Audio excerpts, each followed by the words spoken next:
রাজধানীর মোহাম্মদপুরের শীর্ষ সন্ত্রাসী ফরিদ আহমেদ বাবু ওরফে এক্সেল বাবু ও কবজিকাটা আনোয়ার গ্রুপের second in command Abu Sayed সহ 6 জনকে গ্রেফতার করেছে র্যাব-2।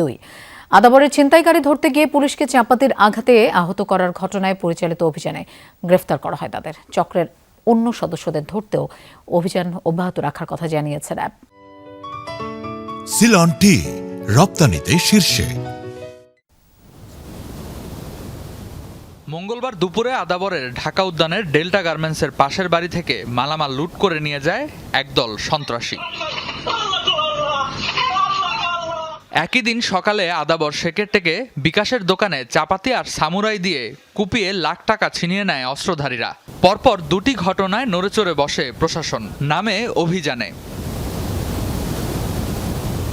পুলিশের অভিযানে সন্ত্রাসীদের ছুরিকাঘাতে আহত হন আদাবর থানার ওসি আর এক এসআই।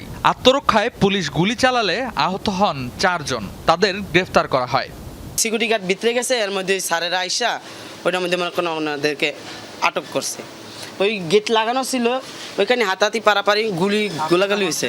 এই পাম্পের সামনে এখানে ওখানে বড়ি গেট দিয়া মোবাইল নেয়, ফোলান কোবাই, এই করে সেই করে, বালুর মাঠের ফোলাবাই। সিসিটিভি ফুটেজ ধরে অভিযান চালায় র্যাব-2। মোহাম্মদপুর ও মিরপুরের পীরেরবাগ থেকে গ্রেফতার করা হয় ছিনতাই ও পুলিশের উপর হামলার পরিকল্পনাকারী সহ 6 জনকে। রাজধানীর মোহাম্মদপুর ও মিরপুরের পীরেরবাগ এলাকায় সাঁড়াশি অভিযান চালিয়ে মোহাম্মদপুরের শীর্ষ সন্ত্রাসী ফরিদ আহমেদ বাবু ওরফে এক্সেল বাবু এবং কবজিকাটা আনোয়ার গ্রুপের second in command Abu Saeed, Rashed Khandakar, Mohammad Milton, Mohammad Tausif, Mohammad Tariqul Islam সহ মোট 6 জন ছিনতাইকারীকে গ্রেপ্তার করতে সক্ষম হয়। র্যাব বলছে গ্রুপটি দীর্ঘদিন ধরে মোহাম্মদপুর ও আদাবর এলাকায় মানুষকে জিম্মি করে অপরাধ করে আসছিল। আমাদের কাছে তথ্য আছে, সে আনোয়ার কবজিকাটা আনোয়ার গ্রেপ্তারের পর পুরো এই নেক্সাসটার কিংপিন হিসেবে সে কাজ করছে। ছিনতাইকারী এবং সন্ত্রাসী গোষ্ঠীগুলোকে এক দ্রুততম সময়ে কোনো বিচার প্রক্রিয়ার মাধ্যমে, কোনো ট্রাইব্যুনালের মাধ্যমে যদি এটা করা যেত, তাহলে আমার মনে হয় জনগণ আরো বেশি নিরাপদ বোধ করত। গ্রেফতারকৃতদের বিরুদ্ধে অস্ত্র ও পুলিশের ওপর হামলার দায়ে আইনি প্রক্রিয়া চলমান।